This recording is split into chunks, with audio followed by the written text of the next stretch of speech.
Hey, listen, we got some things that we gotta discuss. How we can affect the system and make it better for us. But first, we gotta start with the man in the mirror. Open your third eye and the vision's gonna be much clearer. We are revolutionary.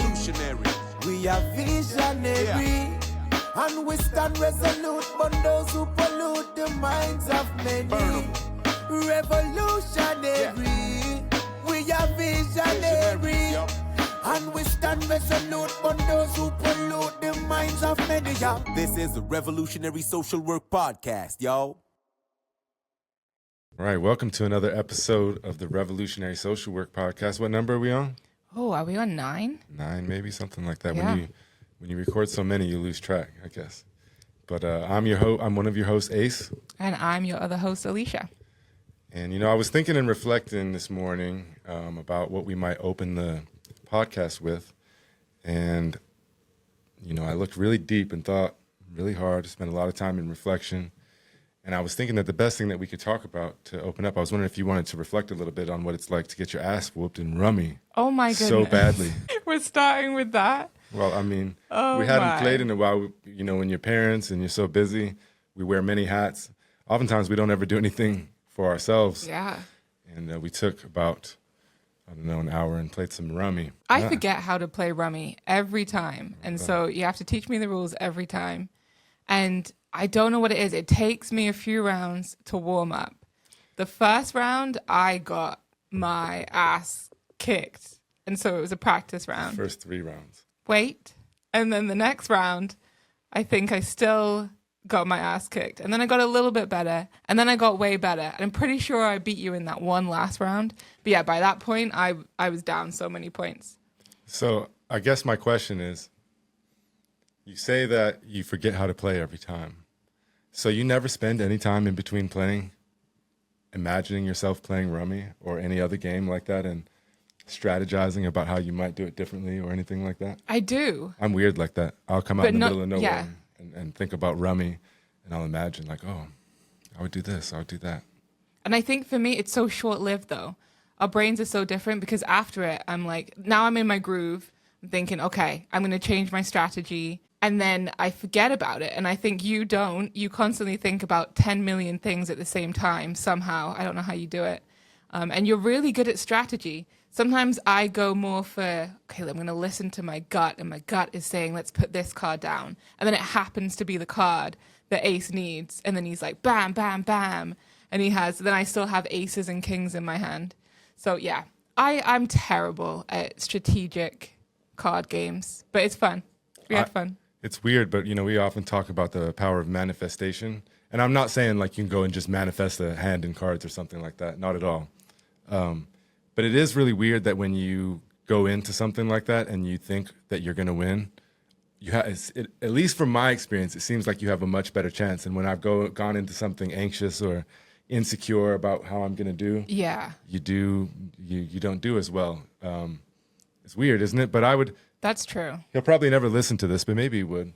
I owe most of my good Rummy skills to my old friend Tavita McCullough we used to work at Cottonwood Treatment Center, and we were both supervisors, and sometimes we would work each other's shifts, and we would place each other on the girls' unit, and then we would go over there and we would play Rummy whenever there was some downtime, because most of the time we'd have to be running back and forth addressing things. But me and Vito would sit and play Rummy we played forever, and I had to keep upping my game because that bastard would come at me with all sorts of stuff. Well, when you play somebody, it's like chess. You get to know them, and you get to know their weaknesses. Yeah. And he was good at that. He would pry on me and be like waiting to pounce on me. So And now you do that to me. Yeah. Thanks to Vita. Thanks, Vita. And before that, I got my ass kicked in bowling too, by pretty much everyone in the family, including our children, minus the youngest one who nearly beat me. And you were running your mouth about both. I know. I went into bowling confident, and I think I started off well. And then as soon as I did a terrible job, I lose my confidence. I got to work on that for sure. Is bowling an American thing? Or you all played in the UK at all? Is it their bowling alleys? Yeah, we play bowling. I wouldn't say it was something I played a lot as a youth or a teen, but yeah, bowling's definitely a thing. Yeah, I think it's changed over the years, obviously. I think there's less bowling alleys. It's probably something that people relied on more in the past. Yeah. But it's interesting when you go to a bowling alley, like say you go in the daytime kind of, you see much the same thing that you would have back in the day. There's a little bit more graphics up on the screen, but you see a couple young people practicing their spins, and you see a couple people that are like masters over there practicing, and you got a few mostly families there during the day. And we haven't been in the evening, but I'm sure the neon lights come on and lots of beer and all that stuff. I like when the people come with their bowling bags, you know, like they have all their gear. Like, wow, you take it seriously. I love it. Well, I was the guy that was next to us with his kids. He was pretty good, right? He was doing the Spins, yeah. And I was looking, I couldn't figure out which ball that I had chosen. And I was going through them, and he's like, hey, man, I think you chose this one. You find this here? It's a really good ball, bro. I was Should laughing. be using it. I was like, oh, okay, cool. Oh, it was a good time. You got to have those days, right? When it's just chill, play some games, get your ass kicked, have fun. You know what else has kind of changed but stayed the same in some ways? It's like bookstores, right? I think even if you took Anchorage, we lived just outside of Anchorage, Alaska, and I remember going back in the day, bookstores were a big thing. They had the Barnes & Noble, and do you remember Borders? Yeah. Borders books. My dad loves Borders. Yeah, we would go through there, and they were real cozy at the time, you know, and Borders had, I think, Barnes & Noble had added it eventually too, but, you know, places where you could go listen to music before all the digital stuff and streaming services, you go check it out. And they were just cozy. You know, it was very common to go and like gather up some books and sit down and look through them. And I feel like that would be weird now, even at the more cozy ones. Yeah, anyway, we went to the bookstore yesterday with the kids, and we were turning in some old ones and getting some new ones. And we just seemed to be attracting all sorts of people, because I had some guy just came over to me, and he came over to me like 6 times and was just talking to me about, first he was talking about, don't ever get back into the books that you read as a kid, because you know, you'll get addicted and you'll have to go for it. And then I was like, oh yeah, I'm in that right now, you know, with my kids reading them. And he gave me every book recommendation, went and got the books for me, everything. Told me all about it, kept coming back. He was excited. I mean, he probably doesn't meet people like you who are in there, who are really like take care and find the books that you did read as a kid and want to read them to your kids. And so I could see in him, he was excited. Well, I think too, it speaks to that interaction kind of speaks to society in a larger scale right now. Is people like him would have, so this guy obviously, he wasn't, I mean, I'd like to say that he was just attracted to me, but he was talking to me, and he was talking to everyone. I remember him apologizing to the cashier because he was talking too long, where there were people behind him. But I think a lot of people today are going to look at him as annoying, and we don't have the attention span to sit and listen to somebody or to stand there and listen to him. And to be honest, I wasn't really interested in everything that he had to say, and part of me was thinking I wanted to move on. I'm not good at small talk. But when it was somebody like that seemed to be fishing for some, you know, human interaction, he actually reflected that to me, that he'd moved to Anchorage and he came from Boston, and nobody in Boston will talk to him, but Anchorage is a little better. And I think we just kind of lost some of that ability as human beings, as Americans, whatever, the West, and we have trouble listening to people for much of an amount of time. And I can say that I always talk about, I have a real problem with small talk, especially like in an office setting or something like that. But in that case, you know, I felt like the best thing I could do was just listen to the man and, you know, nod along in agreement and hear what he had to say. And we bought the book, one of the books that he brought over for the kids. And, you know, we lose that somewhat. And, you know, something I would want to talk about that maybe we could discuss a little bit is I'm a social work professor, but since the pandemic hit, I've almost exclusively, not always, but mostly taught online classes that don't even include a meeting time. And so I've tried to figure out different ways to get students involved, because when I've gone through my education, the most meaningful parts by far were like those other interactions with the professors outside of class, with my peers, whatever, whether that was having a beer, a coffee, going for a walk, just chatting about stuff. I learned so much from everyone and made connections. And I feel for my students and for myself participating in this, because you don't have that as much. And anyways, I floated around different ideas over the last couple years. And this semester, I simply offer voluntary talking circles that take place the same time every week. And nobody has to come. You can just come voluntarily. And in every session, I get like 12, 15. One time I had like 20 students. And that's a large percentage for folks to come voluntarily. And they don't just come. I've been very, very heartened. It's made my heart full, I should say, in that folks come and they share. It's always an option to unburden your heart. Actually, I recommend it every in every circle, that they have the opportunity to unburden their heart. Because, right, you can't learn and you can't really move forward in life if you're walking around or going through it with a burden on your heart. And so we provide an opportunity for all of us to do that, to unburden your heart. And so there's a lot of courage and authenticity that comes through when the students come to the class and they do unburden their heart and they share. And that takes courage, and I want to commend that. But what really fills up my heart is how much everybody shows up for each other. It's like I said, in this day and age, it's hard to sit and listen to somebody, especially when, you have problems and they got problems too. And it's hard to find some extra space in your heart sometimes to care about everybody else. But my students, they show up for each other, and it just fills up my heart that they take the time to listen to each other. And you can hear that they care, and the way that they show up for each other and they reflect to each other. And, it's a as multicultural as you can get in the classroom. And so to me, and this is what I'm doing my research on, but I always said that talking circles produce critical consciousness, which they do. Mm-hmm. But what they really produce is unity consciousness, right? Yes. Yes. You had a yoga therapy workshop yesterday that you did here in Girdwood, right? I did. Yeah, tell us about that. Super exciting. I've been thinking of this for so long now. I'll back up a little bit. I've talked about in other podcasts how I have incorporated a lot of the yoga, the 8 limbs of yoga, into my clinical work as a clinical therapist. So I have a very holistic perspective. And so I've wanted to do a workshop where I bring the circle of self in, those 7 elements that make up the circle of self for wholeness, healing, happiness.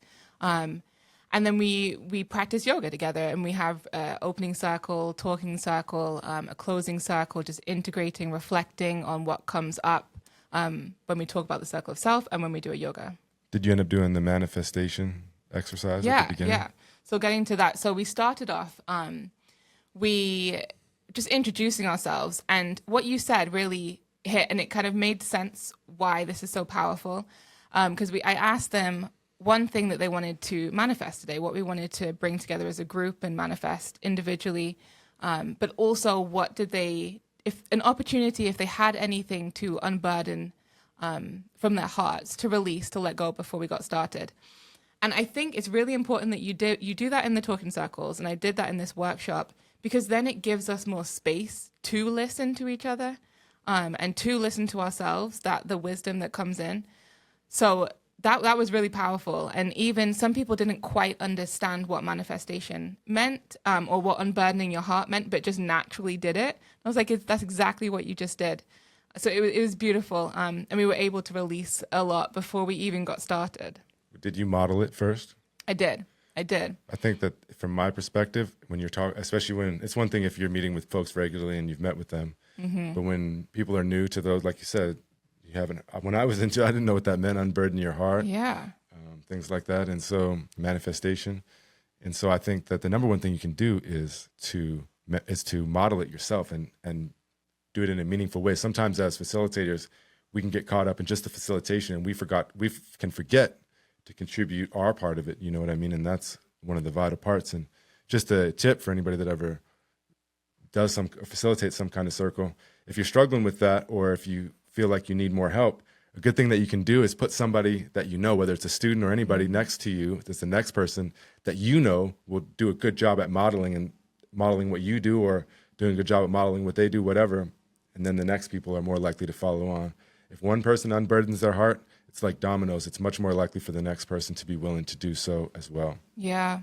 And I think it's even adding on to that, it's important that people in the circle, whether it's a class, a workshop, whatever it is, that they can see you're showing up as your authentic self as well.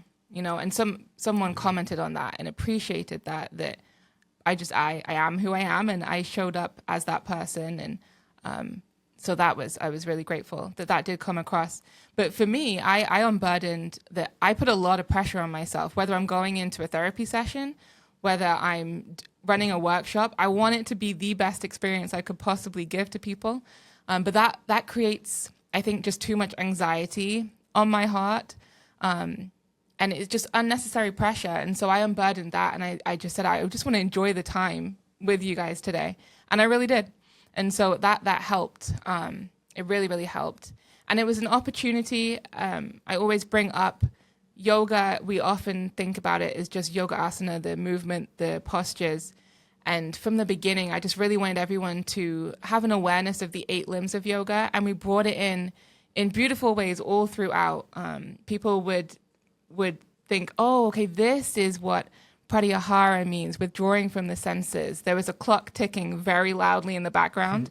And we were meditating when we were doing some yin and in Shavasana, and someone brought up, it gave me the opportunity to practice withdrawal. And you could hear it, but then she was able to go within and just be totally in that inner world, that inner awareness, rather than focusing on the external distractions, and which is key for our lives. And so that's why I really wanted to pick up on all of those 8 limbs and play with them and just make them a little bit more familiar and accessible to people, because I think that some of them are a bit scary. Like, what does this mean?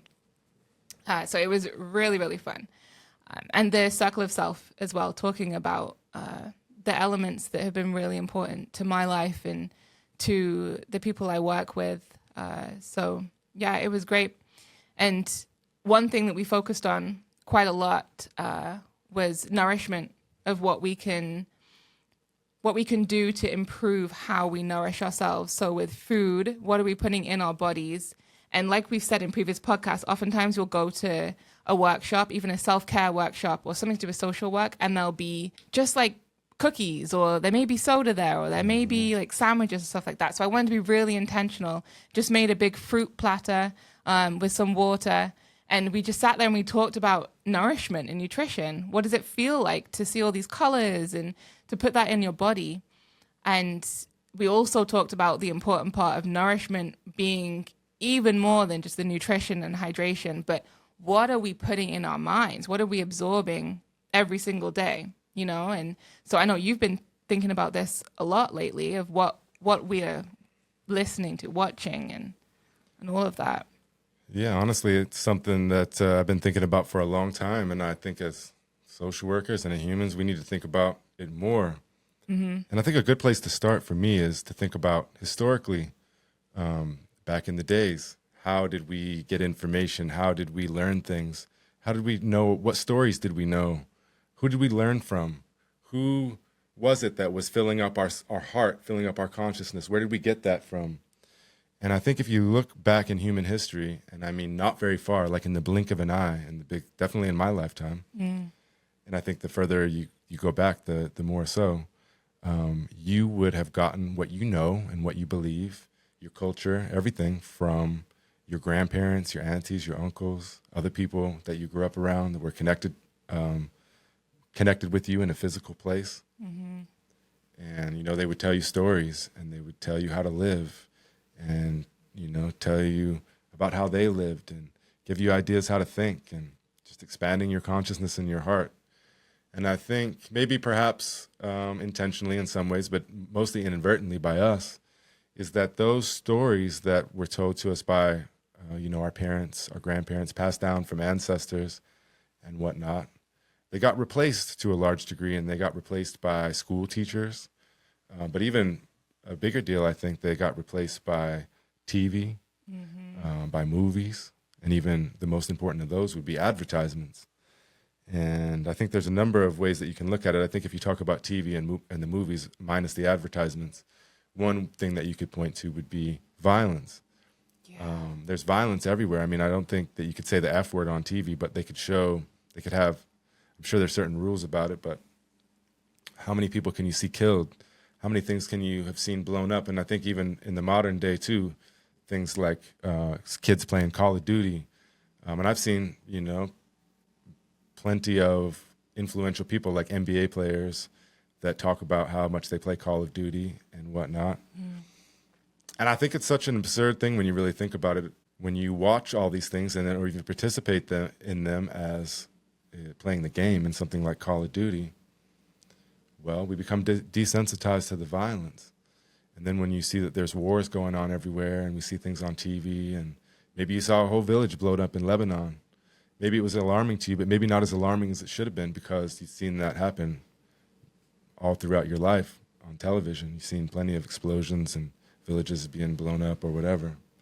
And I wonder how much it desensitizes us and makes us more prone to think about things in a violent way. And then to move it forward even further, there is a song I would like to call upon, and we could talk about kind of the power of reggae music.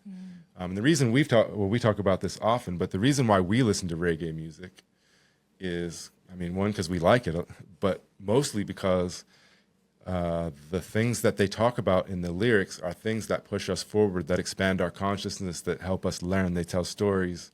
They talk about stuff like decolonization indirectly. They talk about positive things. They talk about family. They talk about having positive vibes, about having unity, about God or inner divinity living within yourself, listening to your heart.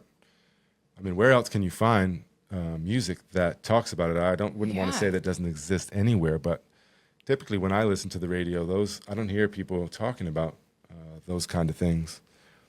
And it's interesting because we just went through a presidential election, and one thing that I've reflected on is one thing that I've never heard a politician talk about is stuff like that, like what we're consuming, and in that way, I guess there's a little bit more talk of consuming food-wise, which is good. Yeah. I'm glad that we're talking about that. But you don't hear them talk about like reflecting and meditating on these things. And so there's a song called Farming by Roots Underground. And I don't even know anything about that band, but the song is cool. And basically the premise of it is that music is like farming. Farming feeds the nation. And it's saying, if we're feeding ourselves, if we're consuming food that's unhealthy, right? Logical we're going to be more healthy if we're eating whole, healthy foods, and we're going to be less healthy if we're not, right? Pretty common sense on what we're consuming. But oftentimes I think we forget to look at that when we talk about the media and whatnot that we take in, not to mention social media. And we already talked about movies and television. And I guess I didn't say much about advertisements. And I think the advertisements before I talk about the Roots Underground song, the advertisements, what they do is they hoodwink us into thinking that it's a part of our culture. I think if many of us search how we feel and think about certain products, certain brands, I think Coca-Cola is a good one. Now, everybody might not be in love with Coca-Cola, but pretty much all of us grew up with the Coca-Cola commercials with the polar bear, Santa Claus, Christmas. That Christmas one is, worldwide, I swear. It's good. And then they put it in I think a good one to look at is like Home Alone. I think the first one they had Coke and then Pepsi paid them more. So they put it in put Pepsi in there. But pretty much if you see kids drinking something in a movie or something like that, it's a Coca-Cola often. And so they dupe us into thinking that it's a positive, good thing. And obviously Coca-Cola is not the worst thing in the entire world. But it does have way more sugar than you're supposed to intake and consume in one day. And so it's unhealthy. And what it does is it puts it into our consciousness and it makes us think and feel that it's a part of our culture, right? How many people, or even like if you look at your grandparents even, maybe how many of them almost revere having that Coca-Cola in the fridge or the cupboard. And it just kind of hoodwinks us to make it think that it's a part of who we are when it's actually not. So familiar. They just put it there and it replaced those other more wholesome things that we were consuming that made our heart full, that came from our people and not from advertisements. Anyways, let's move back to that song, Roots Underground. The song's called Farming, and the premise is that music is like farming. Farming feeds the nation, so be careful what you're consuming. If you're consuming soul food, your heart's going to be full, but if you're consuming unhealthy food, you're not. And it points it towards lyrics of the music. If you're consuming good lyrics, those things are going to reflect in your life, right? Exactly. Have you noticed that in your life? Hugely.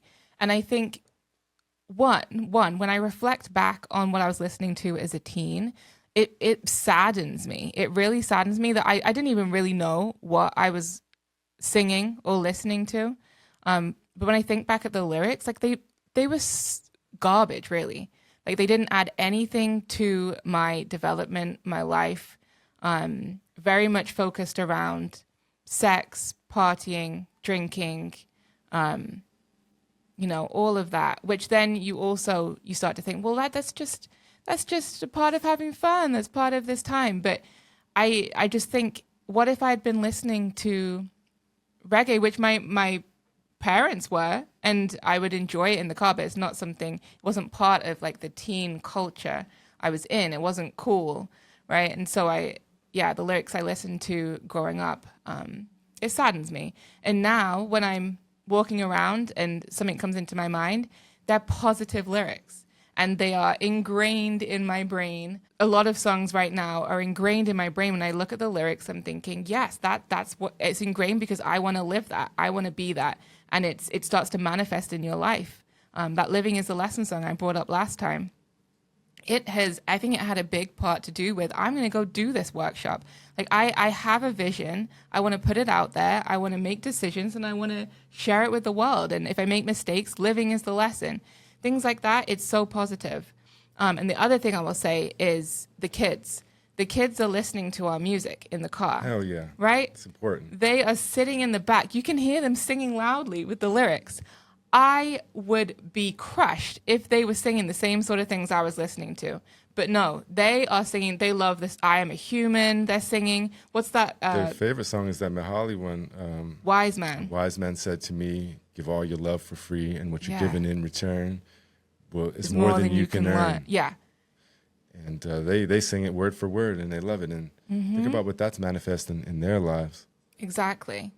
And the reason it makes, when you say listen to reggae music because we like it, makes us feel good. There's a reason that we like it and it makes us feel good, because it's giving us these positive vibrations, literally, and we are using the things that they're talking about in our own lives for our personal growth, for our family, to put out there, to help others. Yeah, this is I love that we're talking about this. I look at it as a gift, and we talk about manifestation often. And there are a number of things I could say that, well, let's say this. If you believe something and you imagine yourself accomplishing it or doing it or it happening, and you imagine feeling what it will feel like. I mean, I'm not going to promise you anything because I don't know. I don't have that kind of weight. But for me, it's happened 100% of the time. It takes place if I really imagine something and I put it out there to the universe. It literally manifests, and sometimes in crazy ways, which we'll talk about on another episode, perchance. But I want to give you an example of reggae music and manifestation and how it has literally helped me. And I'm going to try to bring these up because when I was thinking about this, I wanted to share like 10 different examples. But I know that's too much for right now. And so I just want to give you one, and I'm going to try to come back with these later on. So when it comes to reggae music and planting soul food, planting the seed through the lyrics, I spend some time each day thinking, meditating, reflecting, and trying to manifest who I want to be, the things I want to happen. And like I said, they almost always come true. But sometimes I have, I'm far from perfect and I struggle. And so just in one occasion, we have a sauna here at the house, and every morning I get in there, turn the heat way up, sit in there at, like 200 degrees and just meditate and sweat, basically. And sometimes I have these really profound experiences, but sometimes I feel somewhat closed off. And in this particular occasion, I felt like my heart was closed, and I felt like I couldn't get to where I needed to be, and I was feeling burdened, and almost like a curse was hanging over me or something like that. And I just thought, okay, it's not working for me, so I'm going to ask for help. Any of the old teachers out there, anybody flowing out there in the realms of the metaphysical, the astral plane, streams of consciousness, let me know what I need to do or what can help me here. And I mean, like within 2 seconds, I heard this song from a reggae artist from the island of Oahu named Mike Love. And I want to give a shout out to Mike Love because, again, I feel like him making this song was a gift to me at that moment. And so there's a song called Let the Healing Begin. And I'm going to read the lyrics off to you here. And it says, the song's called Let the Healing Begin. And it says, open up your heart and let the love flow in. Let hope and joy come and destroy your suffering and let the healing begin. And right at that moment, it's like a literal beam of light went into my heart, and there was a stream, and it connected it to, it probably connected it to whatever consciousness stream Mike Love is on, and all the other reggae artists and everybody else that's trying to think and help each other out in such a way. And I want to keep sharing those examples because there's so many of them where I was asking for something, and the music to a reggae song popped into my head, and they're so spot on that too much to be coincidence. So I just want to say thanks to Mike Love. Thanks for that song. Let the healing begin. Yes. Mike Love. I would love to sit down with Mike Love and just dialogue on where he gets his energy from and the wisdom and the love that he shares with the world through his music, because it's so powerful. And we saw right from the beginning of when he was, sharing his music, right, in Hawaii. I wouldn't say right from the beginning, but early but on. before his rise. Yeah. And I would say this: you say that you wonder what his thinking is, and I would love to hear it from himself too. But what I would guess is that it's the same as ours, and that he manifested exactly maybe not exactly, but the stream that he's on right now. We lived in Oahu, and I took Mike Love for granted. I had a friend of mine when I had first moved to Oahu that was telling me about him and took me to a restaurant or a bar or something, I can't remember, and he was playing, and I didn't give a damn. I didn't pay any attention. She took me up, and I met him, and for some reason, I just wasn't interested. I think I just moved to Hawaii. I wasn't into that kind of reggae music yet. I wasn't ready to listen, and I took it for granted. And then he played it was called Mike Love Mondays at the bar, the student bar right down where we lived by the university, and we would walk by and look in for a minute, but I don't think we ever went in even once and listened. And in some ways, I regret that opportunity. But my point here is not that we missed that opportunity, but that Mike Love going and playing Mike Love Mondays at a place like Tropics by the University of Hawaii is a far cry from where he's at now with all these.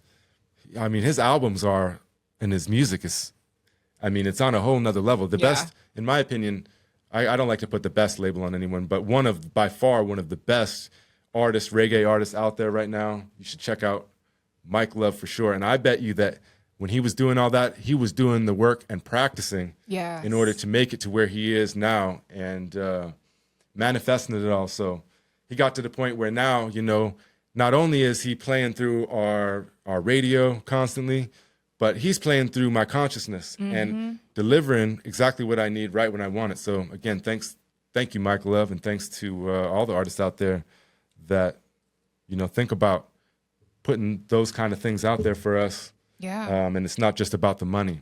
It's about something deeper and more profound that you can trace. If you're talking about reggae music, you could trace down all the way to Bob Marley and the Wailers, right? Yeah. Exactly.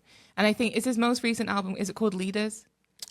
It's either called Leaders or Where Are the Leaders? Where Are the Leaders? But that song, Where Are the Leaders? It's so fitting. And obviously he wrote it because it is so fitting, and has the same sort of thoughts, wondering that where are all the leaders in the world right now? Why is there so much destruction and the opposite of love and unity consciousness and connection happening? So check that song out. Where are the leaders? Yeah, I think our problem is that we're listening to, self-serving politicians. I'm not even going to say no names, but we're jumping on one team or the other on self-serving politicians that I think Mike Love and Bob Marley would call vampires. Maybe we ought to be listening to a little more Mike Love and a little bit less of the vampires, if you know what I mean. It's pretty common sense from my perspective. But For sure. And I think if we taking it directly into social work, when I think about working with people, especially as a therapist, that's something that's not talked about enough. When we're talking about nourishment and nutrition's not talked about enough in mental health, I don't believe, but also what we're nourishing our minds with and what the people we're working with, what are they watching? What are they listening? What are they surrounding themselves with? Because if you constantly have the news on, if you constantly have negativity coming through your ears in the music, if you're constantly watching negativity or just kind of the mind-numbing distractions that we have on all the streaming platforms now, and then you're experiencing depression or anxiety and you're feeling disconnected and detached from the world, there's a correlation there. Why are we not talking about that? We can't just slap a coping skill on.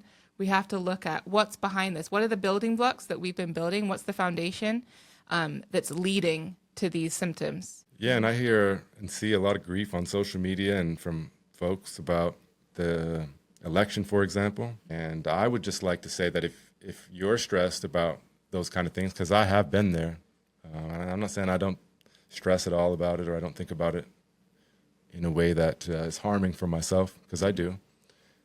But I think that, you know, if you're stressed about those things, then you should tune out of everything that is influencing you in such a way. As far as that, by that I mean, you mentioned, you know, folks watching CNN or MSNBC day by day, and I've been that person, or maybe on the other, you know, on the other side of the coin, Fox News or something like that. But what I see is so much division, and I think that if you were to tune out all those outside, all that outside noise, and come back and look within, open up your heart, and let the healing begin. I'm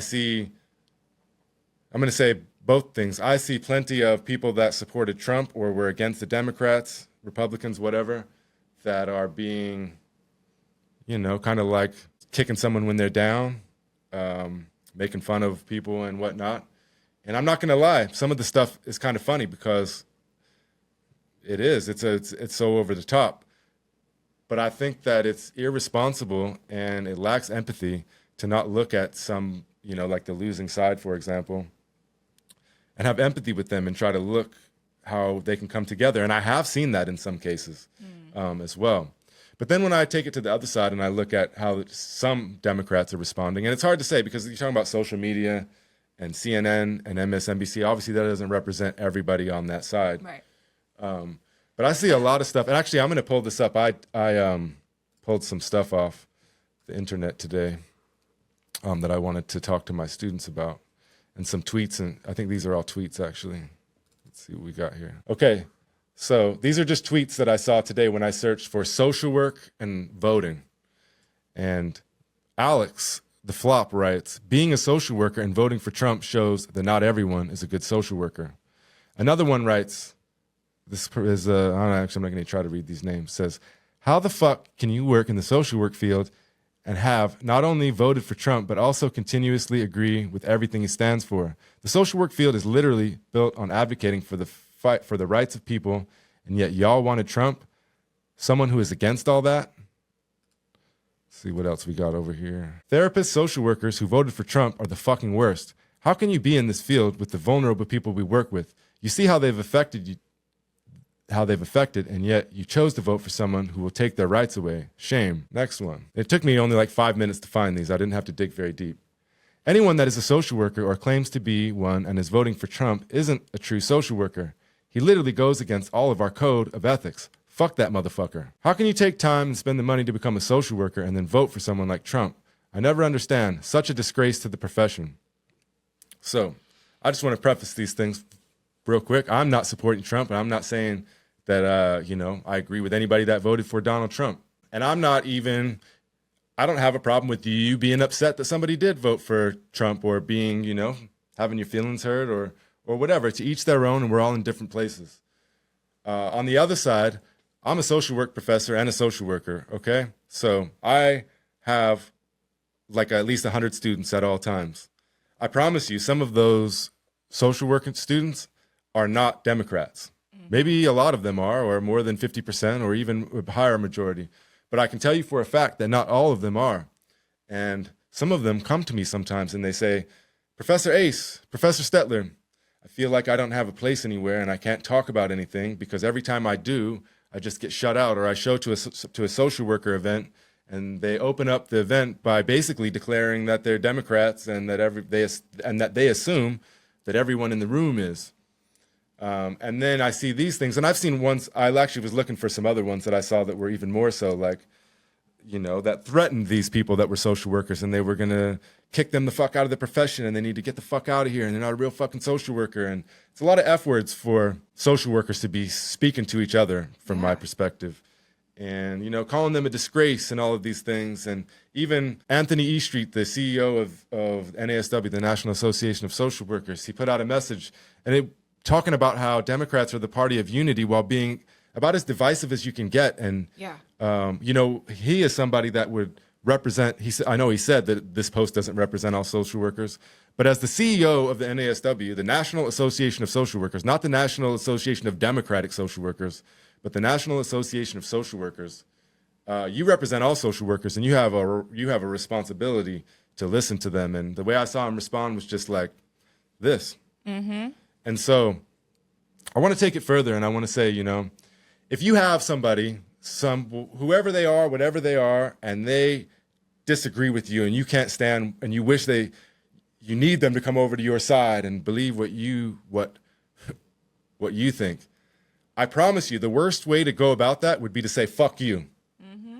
And I've said the F word a lot in this too, but that's what that's what I'm seeing with these tweets and with people responding. And if you really wanted to make a difference and you thought that you were in the right, then the number one thing that you could do would be to listen to them. And then perhaps they might listen to you and you would move a little bit closer together, whatever that means. But I promise you, telling them to F off and giving them the middle finger and telling them to go away, well, the only other place that some people think there is to go is the other side of the coin, which would be the Republicans and Donald Trump. And so I think we ought to be very wary about where you're pushing folks. And we have a responsibility as social workers to, listen and have empathy for everybody, or as much as possible. And if we can have empathy for people that commit harms to others, like if you're working with folks that have committed a crime, for example, sometimes in, murder, rape, other things like that, then we can surely find empathy for somebody that voted for the candidate that we didn't like. And we can also find it in our heart not to assume what is in their heart and assume why they made that decision. The best way about it would be to listen. And I hear a lot of reasonings why Democrats didn't win the election. And to me, I think obviously there are many different angles you can look at it, but the turnout was very low. It's always low. Let me state it there. Or let me preface it there. It was very low. And if for all these people that are saying Kamala Harris ran a flawless campaign and that it was just America's half racist and all of that, you need to go take the plank out of your own eye first, because I know firsthand a lot of people that are social workers that wouldn't have voted for Kamala Harris and are very fine people and excellent social workers that provide skills and services that you probably can't, that are dissing them. I don't pretend to know what's on their heart. And as a matter of fact, I'm going to turn this over to you in just a second, but I'm going to have a podcast episode next week that many people will agree with, not on this one, but on the critical social worker, where I've invited 3 of my former students who are all military or they're veterans of the armed forces. And we're going to talk about that and how that makes them feel, because I think something like 60-something% or more than that of military members voted Republican. And so are those people first of all, are the social workers really the ones that didn't vote for the candidate that you liked? Are they really a disgrace, and do we really need to kick them out? What about everything that's in their heart, and how about the actions? How about their actions and the way that they honor their life? Mm-hmm. Do you look at that, or are we just judging right off the bat?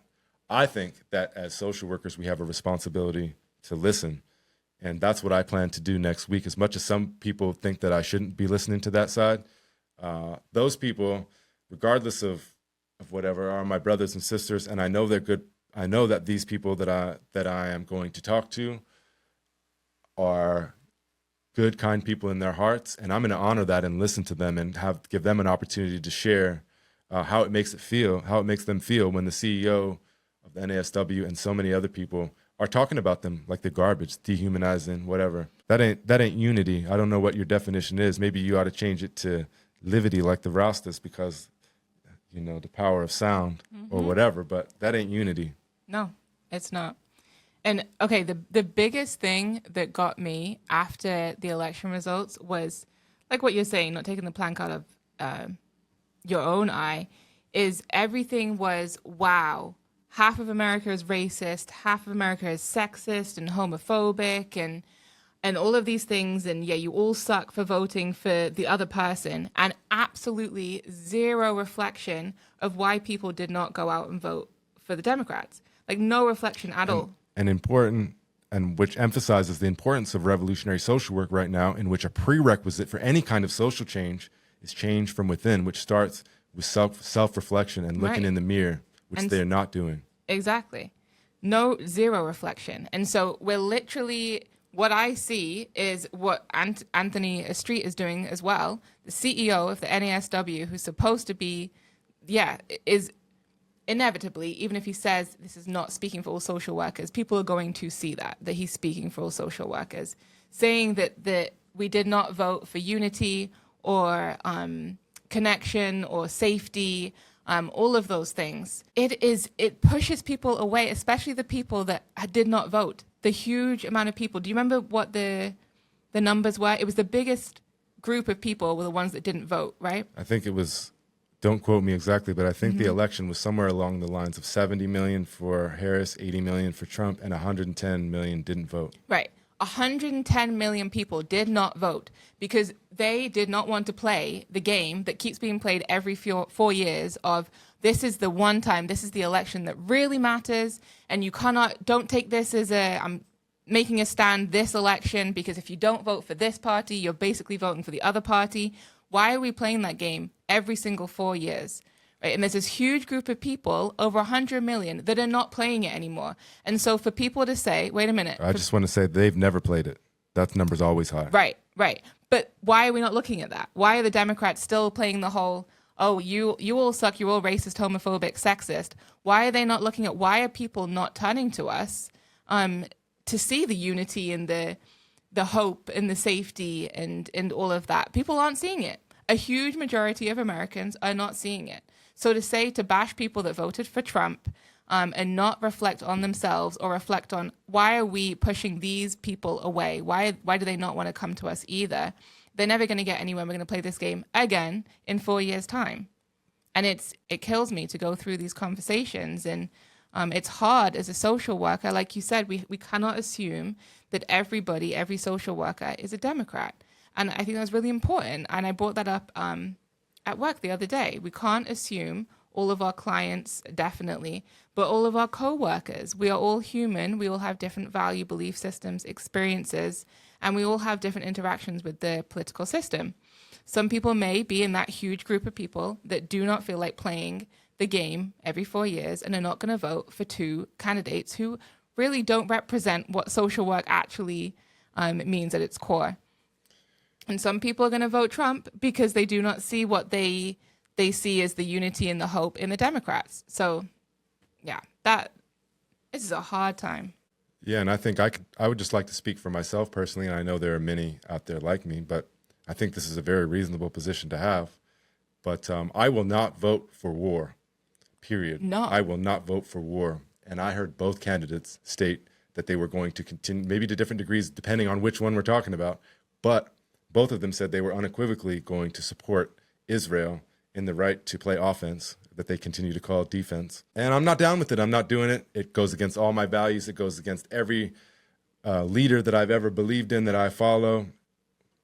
I'm not down with it. And so I will not put my name, I guess I don't put my name, but I won't not vote for a presidential candidate that is funded by Israel and also supports funding Israel and Ukraine, for that matter, but the endless funding of wars.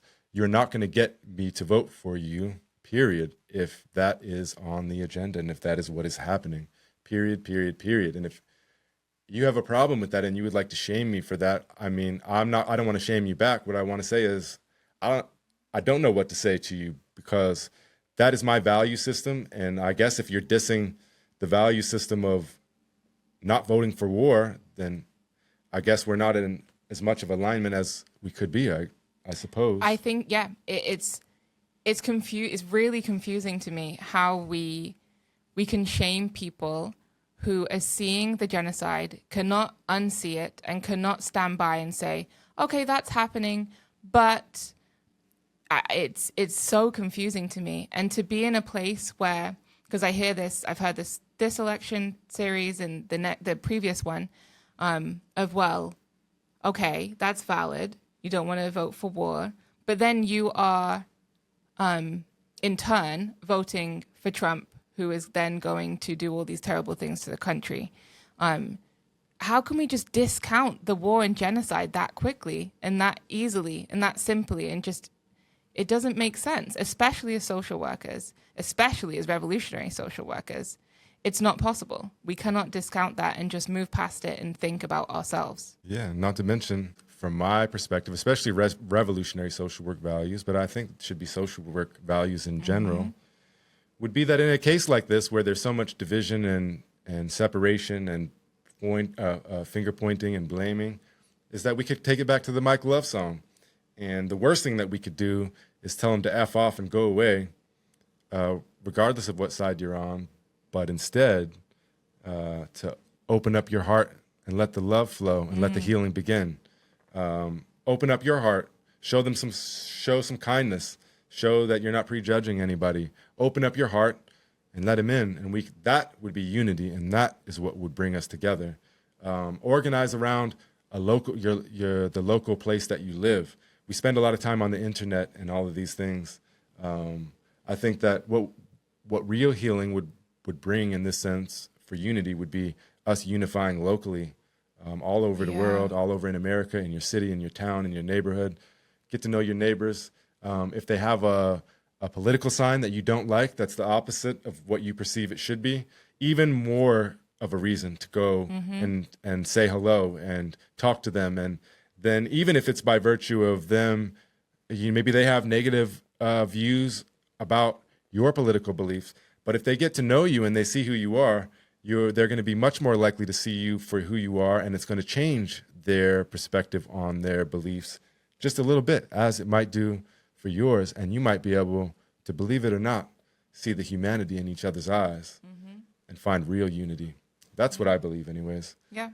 And I think also don't dismiss the fact that some of this is intentional, right? To keep us divided and to keep us distracted. And so we go through this every 4 years where the country becomes even more divided and there's even more hate towards our brothers and sisters, and there's less unity conscious, there's less love and connection between each other, because then we are separated by political views. And it's intentional. It is intentional, because we can't move together as a unified country if we are divided and fighting and distracted by all of these issues that are thrown in our face through the media, influences us subconsciously as well as consciously through the music, through the movies. Just don't dismiss how intentional that is. And that's why it's so important as revolutionary social workers to look inside and focus on that so that we can then do the best work we possibly can outside. Yeah, I love how you put that together. And the last thing I just want to reflect on before we move forward, and there's going to be a lot of people that don't like what I have to say. And so I want to preface this that I just ask that you listen to me, and that if you got a problem with it, let's talk about it. And then we can come closer together and understand each other a little bit more. But we talk about this idea of voting. And every 4 years, and maybe more than that, depending on local elections and stuff, but in particular, every 4 years, so many of us become really infatuated, concerned, overwhelmed by politics and, this side or this side, which side do you belong on? And how do you see that reflected, like in social work's a great example, but anywhere, at school, everywhere, right? A lot of people get the day off. Yeah. Did the kids have the day off of school that day? On election day. On election day, yeah. And so they try not to schedule things, and they talk about voting is the most important thing that you can do.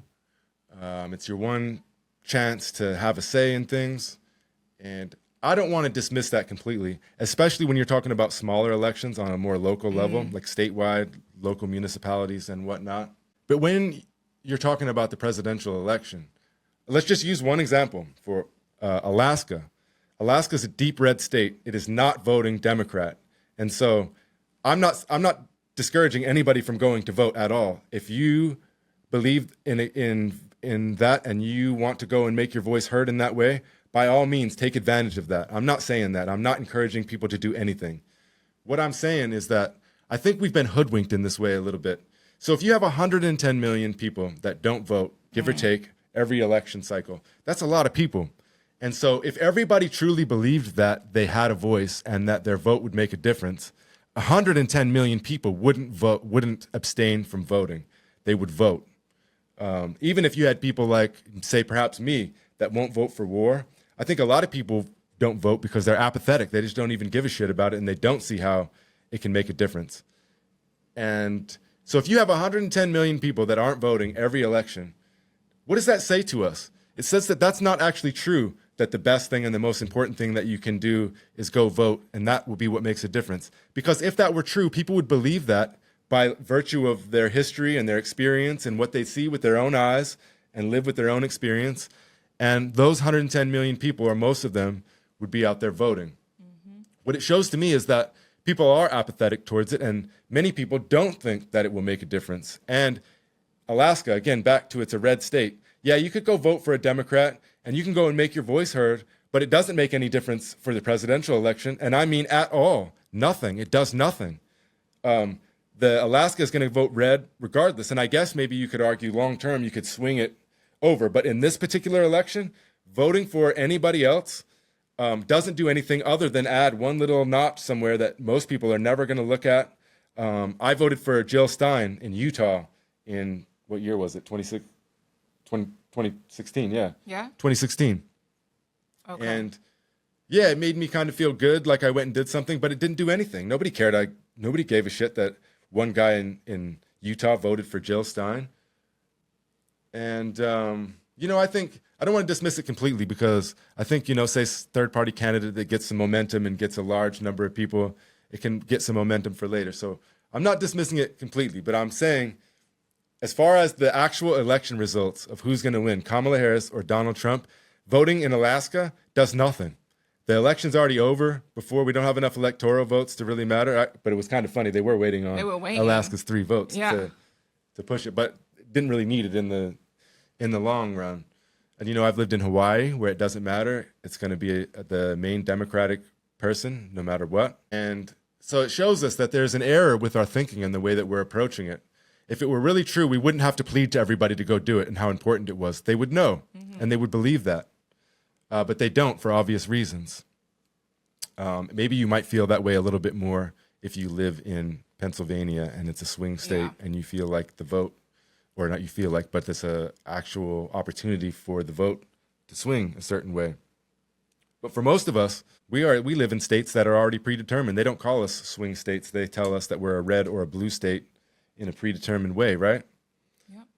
And so we need a reckoning as Americans. We need to look in the mirror and we need to realize that if that is the case, if so many people are abstaining from voting, we're bankrupt in that regard. We are not in a full democracy. A full democracy would have, it would require more votes than that for it to go forth. Yeah. How can we choose a president if 110 million adults didn't vote? It doesn't make any sense. If the largest group of eligible voters did not vote, how does that make any sense? And then for people to continue to spew that 50% of America voted for Trump is just not mathematically true. It's not. Well, and so, again, I would like to go back to the Mike Love song, Open Up Your Heart and Let the Love Flow In. And I would say that the best thing that we can do as social workers, as human beings, as Americans, is to open up our heart and let the love flow and share it with our brother and sister. Mm-hmm. When I host the talking circles for my class, I don't, ask if they're red or blue first and then tell them whether or not I want to listen to what they have to say. And sure, based on what I've heard of some folks, some of them are not blue, at least. And so does that mean that I should shame them and kick them out of my talking circle? No. It means that I should open up my heart and listen to what they have to say. Mm-hmm. And so if Democrats really wanted to make a difference, then they would have a reckoning, look in the mirror. They would notice that there's probably big planks in both of their eyes. Yeah. And they'd look at how they might remove those. Because if Democrats had listened to the people, they would have won the election. Just the one stat that I want to point out is something like 70-something% of Democrats supported an arms embargo, meaning stopping shipment of arms to Israel. And did we hear that from the candidate? So she didn't really represent the people now, did she? She represented the money interest of who pays her. Exactly. And so to say that it was a flawless campaign says I have a very large plank in my eye and I am unwilling to do any self-reflection to determine that it's there, because it would only take a heartbeat to look and see. And that's all I have to say about that. Didn't mean to talk about it for so long. Well said, though. Well said. But I think the biggest point to come from that is the song, really, because it applies to much more than just elections and politics, is opening up our heart and let the love flow in. Because we are not going to, as social workers, we do so much on a daily basis, so much to help people.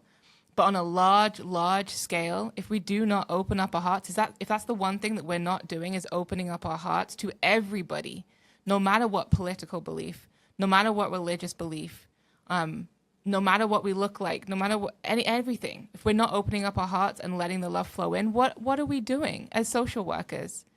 So I really encourage people after this, since the election is now over, focus on that. Let the love flow in. Have unity and connection with your fellow brothers and sisters, especially your fellow social workers. And don't let these things, these intentional distractions and divisions, divide you from your fellow humans, because we are all one. We are all one love, one unity. That's what we're promoting, that unity, the love, and gratitude as well. Gratitude for each other. Listening to each other. I really encourage us as revolutionary social workers to focus on that and to not feed into the division and the hate. Absolutely. Open up your heart and let the love flow through. Mm-hmm. Share it and share it with each other. And, to pose one last question to social workers that feel that way.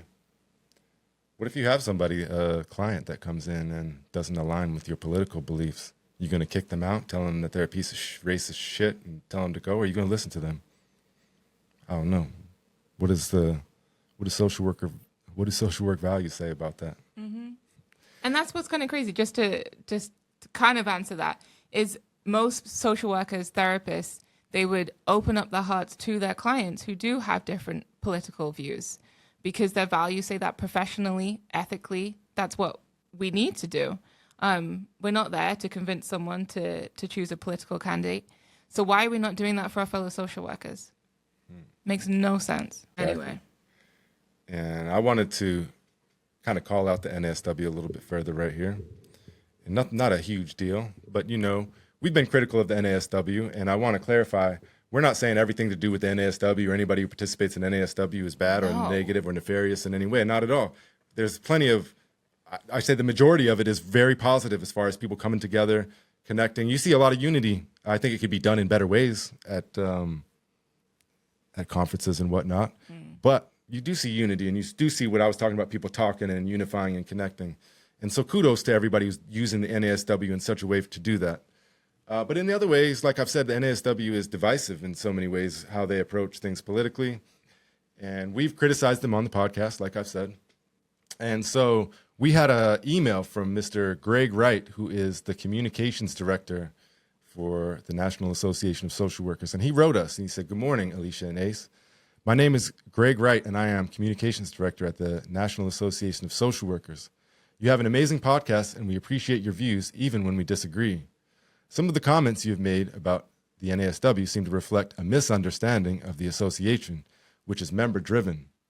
We are wondering if you would consider having an NASW official as a guest to have such a discussion. Please let me know if this is something you would be open to doing.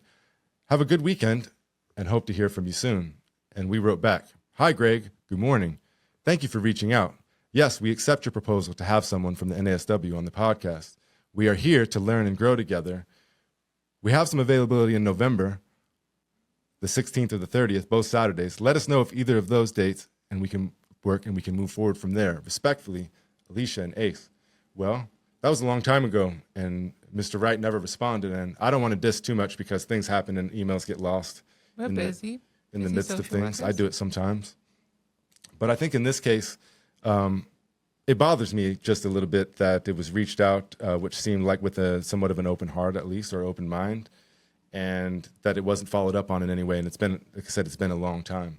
Matter of fact, those dates that I offered up are passing. And I think when I reflect on the actual email, it reflects much of what I'm seeing everywhere else. And that is, it says some of the comments that you made about the NASW seem to reflect a misunderstanding of the association, which is member-driven. We are wondering if you would consider having an NASW official as a guest to have such a discussion.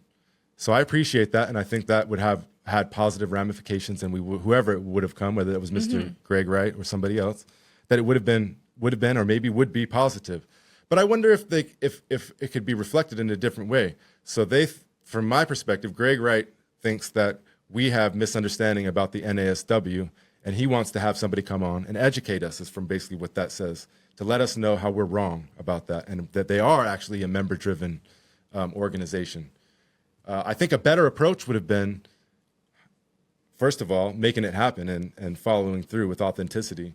But what about looking at it as maybe our thoughts and beliefs are valid, and you want to talk to us so that you can listen, so you can find out maybe how you're less member-driven than you think you are, for example. And then maybe we would listen back and we would see some ways that you're more member-driven than we thought you were. But to me, this reads as a one-way street. It does say discussion, and so I appreciate it. For the most part, it feels like a positive email. Yeah. But I would just say that it's interesting that they think that they can educate us on this, and that we actually don't. We just don't know. But we spend a lot of time researching, reflecting, talking, thinking about it. We've been social workers for a long time. We have a pretty decent idea of at least worth that has enough credibility here. And so I wonder if reaching out authentically, making it happen, but also as a two-way street, that we also want to come and we want to hear from you and learn from you, that we just don't disagree with you, but that, we understand that we are all social workers. And since we are the National Association of Social Workers, and you all are social workers that play large roles, that we want to listen to you. Because if you believe that, then obviously there's something missing, not just that we're miss or undereducated, right, but that maybe they're undereducated as well, or vice versa, and that they might be able to learn something from us. And we are not the only ones that are talking about this. There are plenty other people. You can just Google it and see all the Reddit threads. You can look on LinkedIn, on Instagram, on all of the social media. We are not the only ones talking about this. So yes, it would be great to have a discussion, but to have an actual dialogue where it's not just one side educating the other. Hopefully we can still make it happen. Mr. Greg Wright, if you're listening, we are still open to making this happen.